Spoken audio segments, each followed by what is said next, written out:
BBC Sounds. Music, radio, podcasts.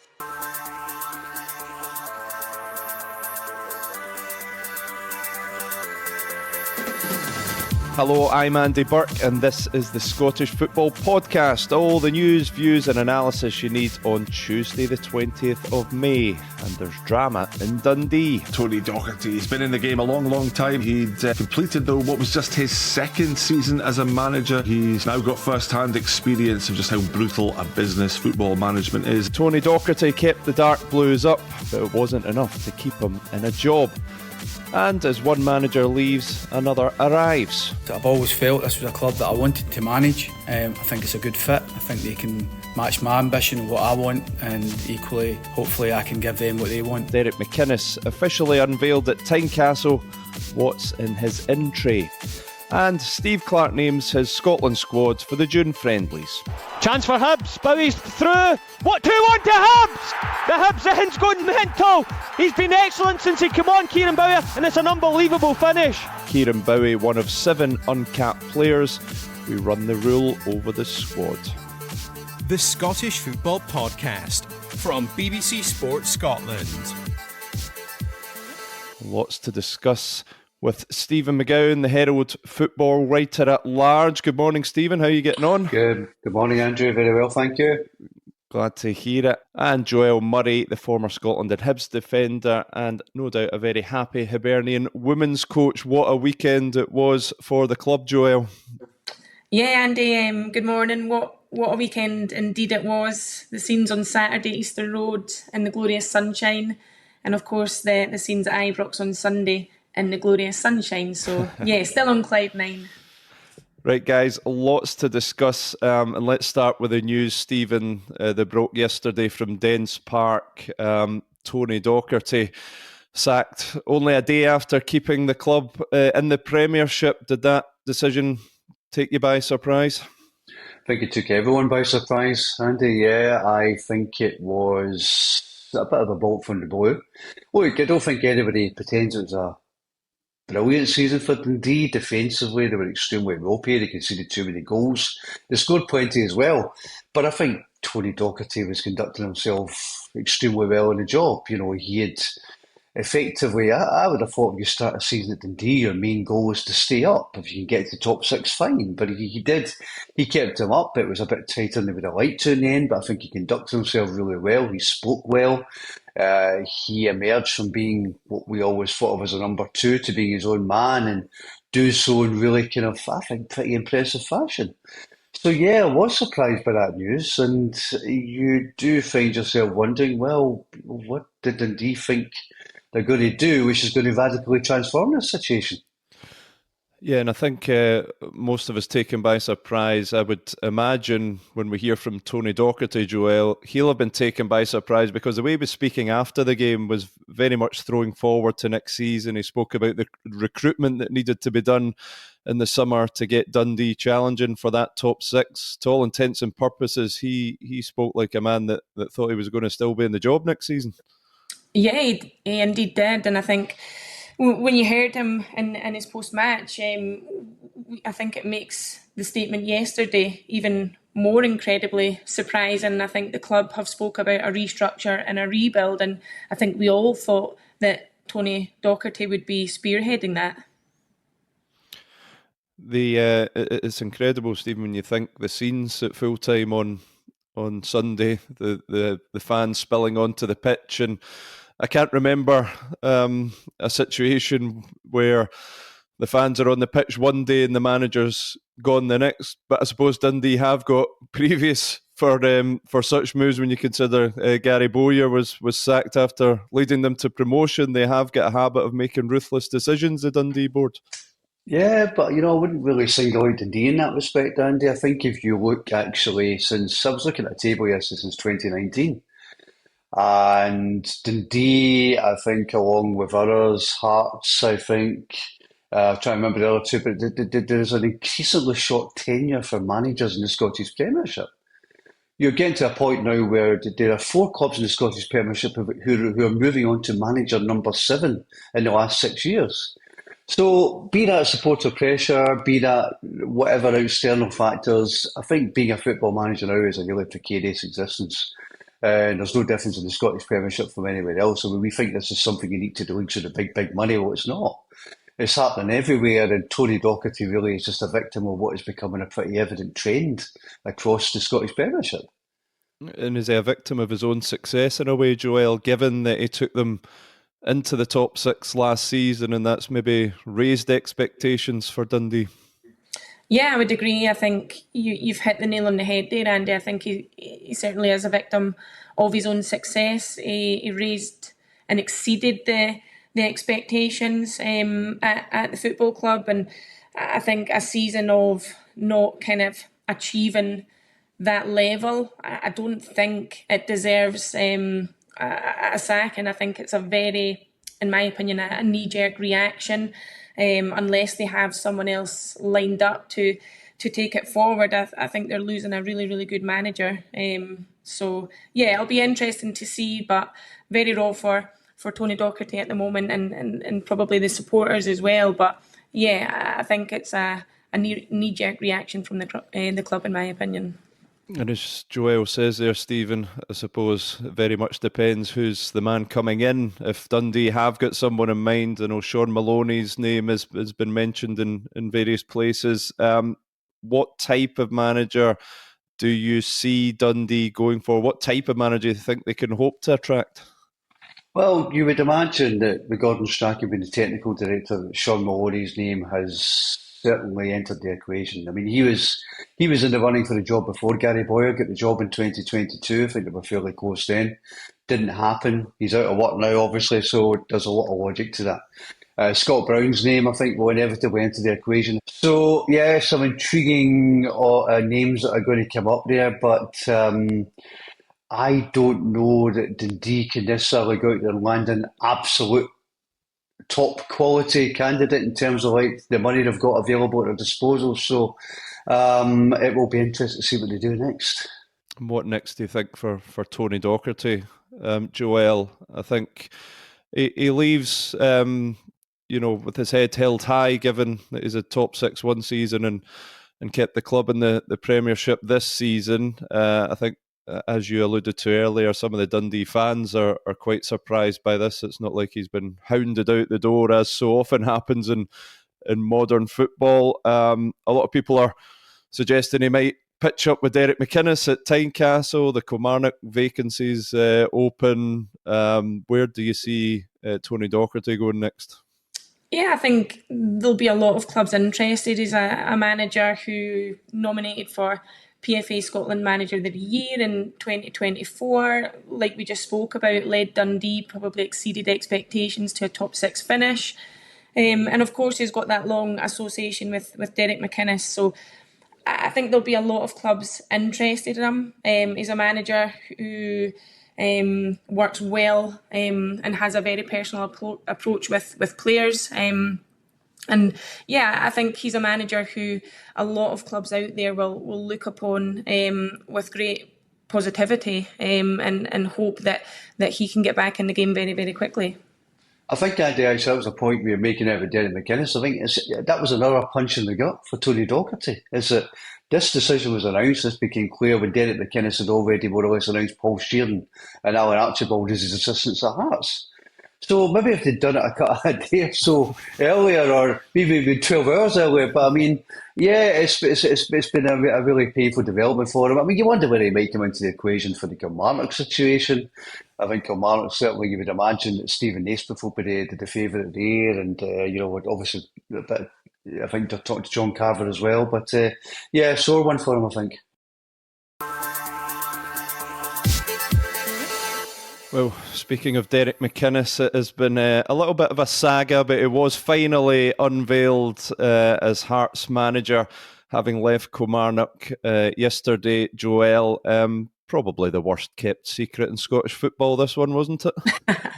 Yeah, I would agree. It was a long time coming, Andy. I think a very shrewd appointment by Hearts, an appointment that the fans, probably more now in hindsight, would have wanted before the last manager, I would imagine, but an extremely shrewd appointment, a great manager. He obviously was in charge of Kilmarnock since 2022 and last season guided the club into a European finish. So, yeah, I think a very shrewd appointment there from Hearts.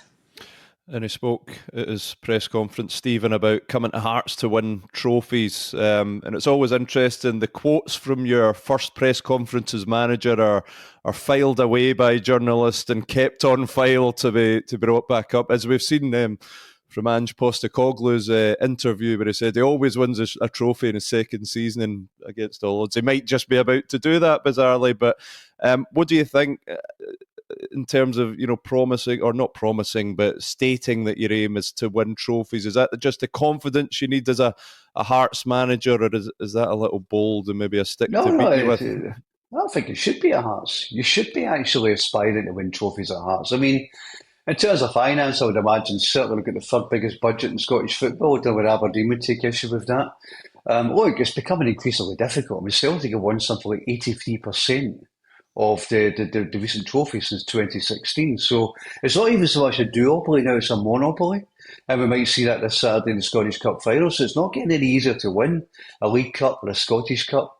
But I think Derek McInnes has certainly always felt, particularly in the Scottish Cup, he's got unfinished business. But I think he's got to walk before he can run. I mean, he said he needs to try and turn Tynecastle into a fortress again. I think that's an excellent point. We always talk about the atmosphere and the intimidating nature of Tynecastle. That hasn't really been the case in recent times. As he says, it's become a place where teams enjoy going. So I think he's got to get that back, and then once he can restore Tynecastle to that intimidating venue, I don't think it's too unreasonable to think, yeah, they can win a domestic trophy, and they should want to win a domestic trophy. This is Hearts. Yeah, and Joelle also spoke about the nature of his exit from Kilmarnock, and it has dragged on a little bit. A lot of people wondered why didn't Hearts maybe wait till the end of the season to make their approach and all these things. I think McInnes described it as problematic, and just get the sense from him that it didn't end the way at Rugby Park that he would have liked it to.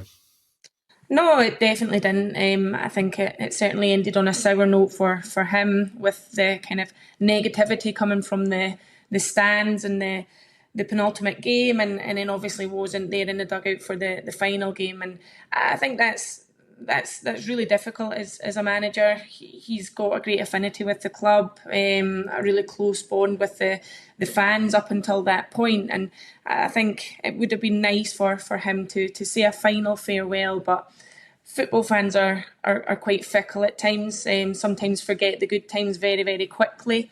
And yeah, it was disappointing that he couldn't get a chance to say a goodbye and a final farewell. But it does sound like over the last couple of weeks his hands were maybe tied. There was a few club decisions from both Hearts and Kilmarnock that he couldn't kind of overcome or overturn. So yeah, it's disappointing when a manager or a player leaves any club the way that he did. But they're called supporters for a reason, aren't they? I mean, the minute you say, or the minute you intimate that you're thinking about moving to another club, then Kilmarnock fans, they're not going to have that. They're not going to like it. So you can understand the reaction to some degree. It's just the kind of tribal nature of the beast. So, yeah, there's no point in prolonging that any longer, was there? Yeah, Trent Alexander-Arnold found that out recently at Liverpool. Absolutely, yeah. He's won everything there is to win, and still the fans are outraged. But how do you think Derek McInnes will fit into the structure at Hearts? Stephen obviously spoke about Jamestown analytics and how they will help build the squad. Derek's been around the block a long time. He's seen the structures at various clubs, but this might be a new experience for him. How do you see that relationship working? Because that'll be crucial to him doing a good job at Tynecastle. Yeah, it's been the one thing I think people have been speculating about, Andy, is that, Derek is very much a manager. And the old, very much learned his trade in the hands of your Walter Smiths, your Alan McGraws, men who were very much in charge of their domain. So he's accustomed to that. He's used to being in charge of recruitment. That won't necessarily be the case at Hearts. But then again, he'll tell them the kind of players he's looking for. They'll put the data into the computer, and then they'll come up with options. So it can work well, and it can make his life a lot easier and a lot better. It means he can focus on the coaching and the management. So, the possibility of Tony Bowen putting money in as well makes that a really appealing prospect. I mean, he had a bit of that at a big club in Aberdeen, but Hearts is in a completely different financial ballpark from Kilmarnock. So, if you're a manager, why wouldn't you want a bit of that? Of course he does. It's going to give him an opportunity, as we discussed earlier, to maybe go and win a trophy. So I think for me, it's a no-brainer for him. There's a couple of contractual situations to sort out at Hearts as well. Joelle, obviously the big one, Lawrence Shankland, that has been bubbling away in the background for a long, long time. Craig Gordon also out of contract, 42 years old, but still, very much performing. How do you see those situations? Will one or both of those guys still be around next season? What's your feeling on them? Yeah, I think definitely one. I think Craig Gordon, if he still has the hunger and the appetite to go for another season, I think for me it's a no-brainer to keep him at the club with his quality on the pitch and his experience off the pitch. I think Lawrence Shankland is showed he is still the striker he was last season when he picked up all the accolades and scored all the goals. And a poor season or a poor part of a season doesn't make you a bad player. And yeah, I think if I was a Hearts fan, I would certainly be looking for those two to be extended. And a word on Liam Fox, Stephen. 4 wins in a row. And then he's out of job. It's a harsh business. I'm sure he knew the reality of what he was walking into, but he can walk away with his head held high, and he's enhanced his reputation in that short period. I was watching a video yesterday. It was from Rugby Park, and he was visibly emotional, wasn't he? I mean, he was close to tears when he was leaving. So I think quite often that's the collateral damage in these situations. People don't really think about the people who are losing their job and the impact it has on them, it has on their family. I've had a bit of experience of that myself recently. So, I mean, yeah, it's not easy. It's not great. And I think, as you say, Liam Fox has enhanced his reputation, both as a man and as a coach. And I think there will be something there for him. There's a job at Partick Thistle. You look at the Kilmarnock situation. Yeah, I would think he would feel that he's done himself no harm whatsoever.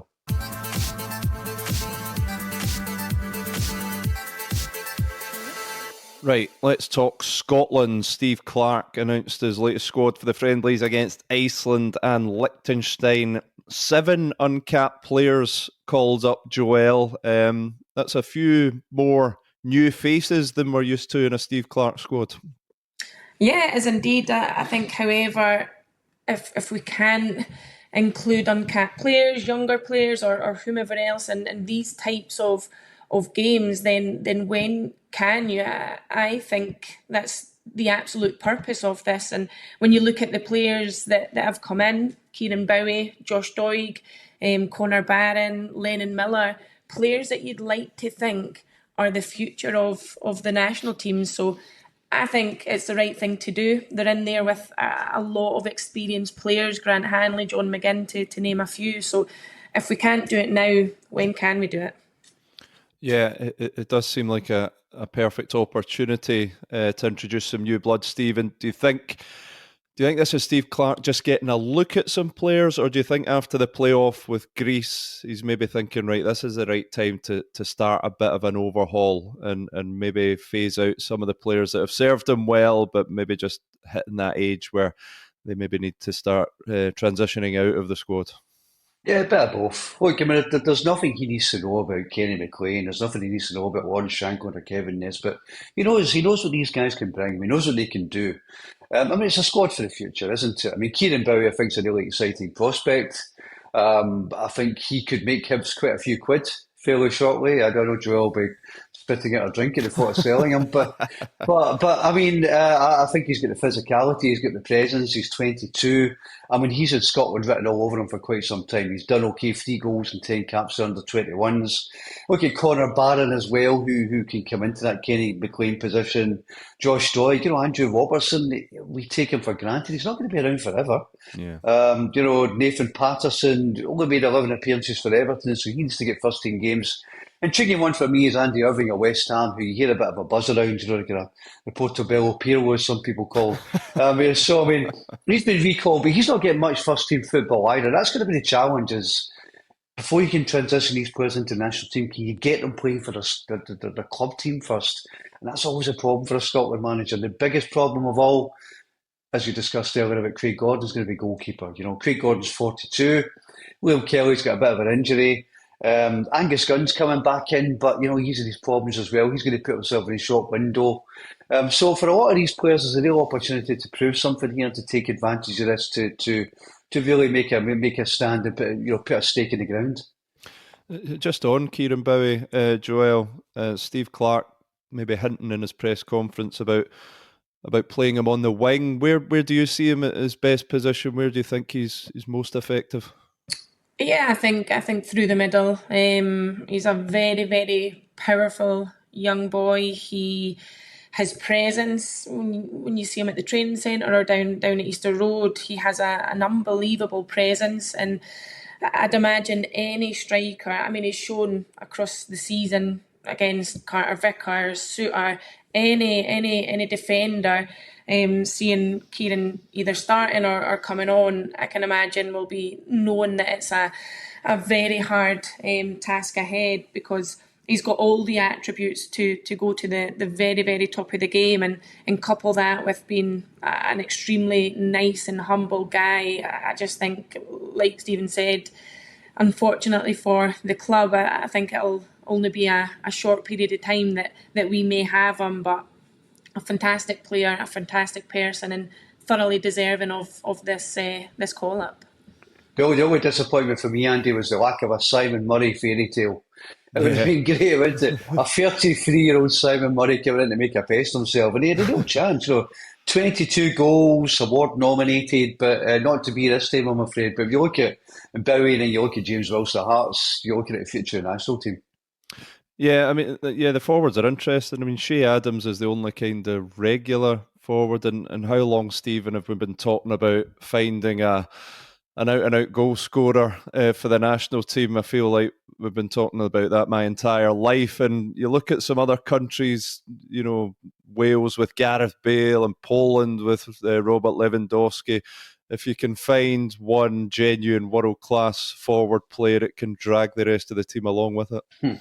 Well, the one thing you would say to counterbalance that is this weekend could have a couple of Serie A winning midfielders. And, True, yeah. Scott McTominay has shown himself to be a real goal threat for that team, coming from deep positions. So, look, we are where we are. We've got what we've got. I think if McTominay do potentially probably have a world-class player there now. So we'll be looking for that for long enough. If he needs to chip in with goals, he's sure he can do that. Yeah, what have you made of the guys out in Serie A with Lewis Ferguson winning the cup with Bologna last week? We've got a couple of boys at Napoli that might get their hands on the Serie A. I mean, it's great as Scotland fans to watch from afar and see these guys thriving in Serie A, isn't it, Joelle? Yeah, it is. It's fantastic. I think probably I'm the same as any other Scotland fan. Always got an eye on these leagues, on these games, and delighted for Lewis Ferguson. He displayed warrior-like characteristics in that Coppa Italia, and the first Scot in 30 years to lift it. So yeah, when you look at that midfield, the quality alone is unbelievable. But then when you think of what could be, it's so exciting. Well, guys, pleasure to speak to you this morning. Thanks to Stephen McGowan, thanks to Joelle Murray, and thanks to you for listening. Remember, we're here with new episodes of the Scottish Football Podcast bright and early every day. So to make sure you don't miss out, subscribe on BBC Sounds and have push notifications turned on your phone. But for now, from Joelle, from Stephen and from me, thanks for listening. On BBC Sounds. From life aboard a Russian submarine to chairman of Hearts Football Club. At this stage, he was the hero. But as his controversial decisions escalated... They said, we're going to sack George. And I'm going, you can't do this. How did Vladimir Romanov go from Hearts saviour to a wanted man? He caused a whole load of chaos and havoc. Romanov, Tsar of Hearts. Listen now on BBC Sounds.